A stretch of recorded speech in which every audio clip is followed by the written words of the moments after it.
Ši vaizdo pamoka padės geriau suprasti, kodėl svarbu skatinti skaitmeninę finansinę įtraukti ir kaip tai daryti. Tačiau dalis žmonių vis dar lieka nuošalyje dėl ribotos prieigos, žemo skaitmeninio raštingumo ir sisteminių kliūčių.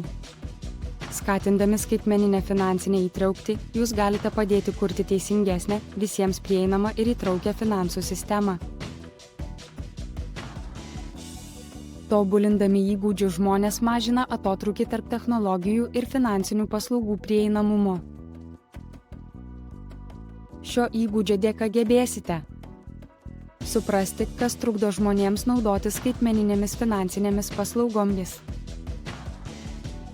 Atpažinti, kaip skaitmeninė finansinė įtrauktis skatina dalyvavimą ekonominėme gyvenime, socialinį teisingumą ir finansinį savarankiškumą. Skleisti žinias, informuoti ir mokyti atskirti patiriančias grupės apie skaitmeninės finansinės priemonės ir paslaugas. Siekti, kad valdžios, finansų ir technologijų įstaigos diegtų įtraukią politiką.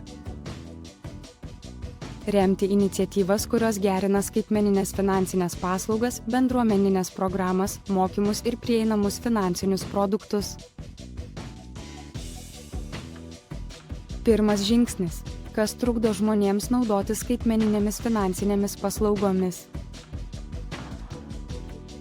Skaitmeninė finansinė įtrauktis.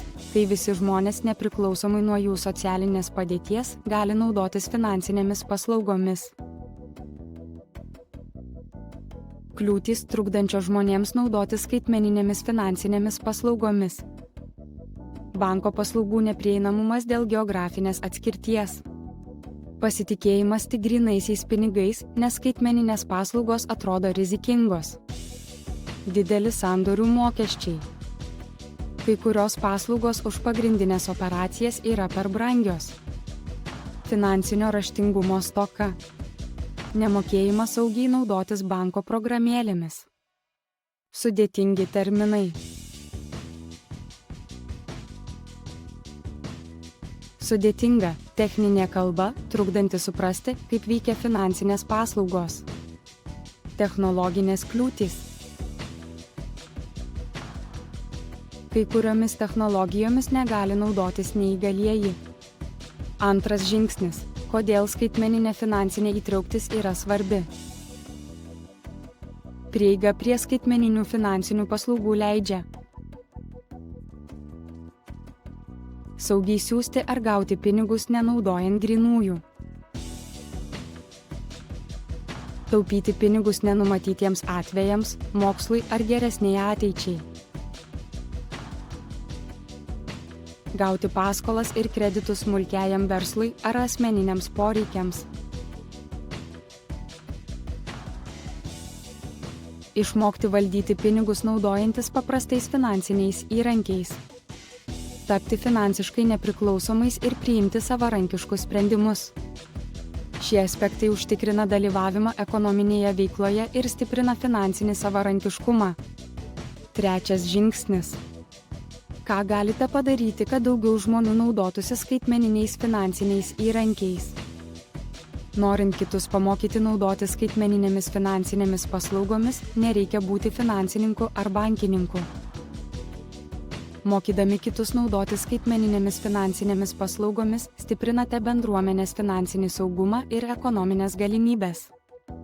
Kasdien skatinkite finansinę įtraukti paprastais veiksmais. Pirmiausia, dalinkitės žiniomis ir skleiskite informaciją.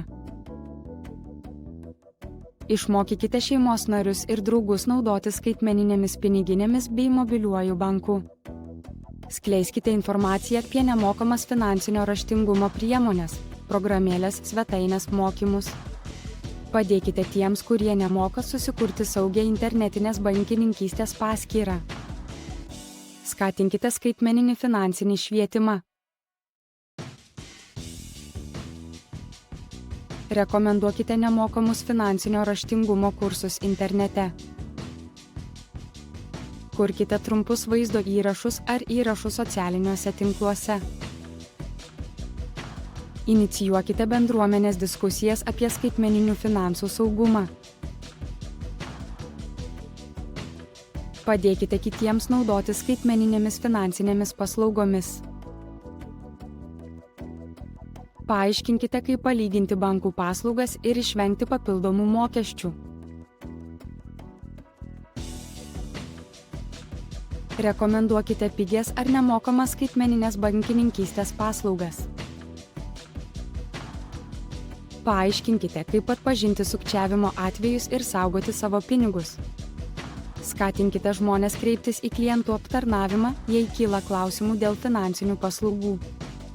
Supažindinkite žmones su programėlėmis, padedančiomis taupyti ir sekti išlaidas. 4. žingsnis – siekti, kad valdžios, finansų ir technologijų įstaigos diegtų įtraukią politiką. Pasidomėkite, ar jūsų bankas siūlo nemokamas ar nebrankės paslaugas ar mokymus. Siūlykite, ką galima patobulinti, kad finansinės paslaugos būtų patogesnės. Prašykite vietos valdžios ir institucijų užtikrinti, kad skaitmeninės paslaugos būtų prieinamos visiems. 5. žingsnis – remkite iniciatyvas, kurios gerina prieigą prie skaitmeninių finansinių paslaugų. Skatinti skaitmeninę finansinę įtraukti reiškia padėti kitiems gauti saugias ir prieinamas finansinės paslaugas. Prisidėkite prie skaitmeninių finansų gerinimo, tapkite mentoriais ir vadovaukite bendruomenės iniciatyvoms.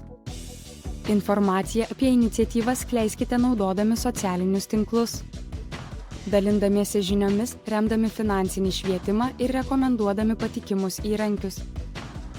Galite keisti savo bendruomenę, darbovietę ar artimųjų ratą. Tobulinkime savo skaitmeninius įgūdžius kartu.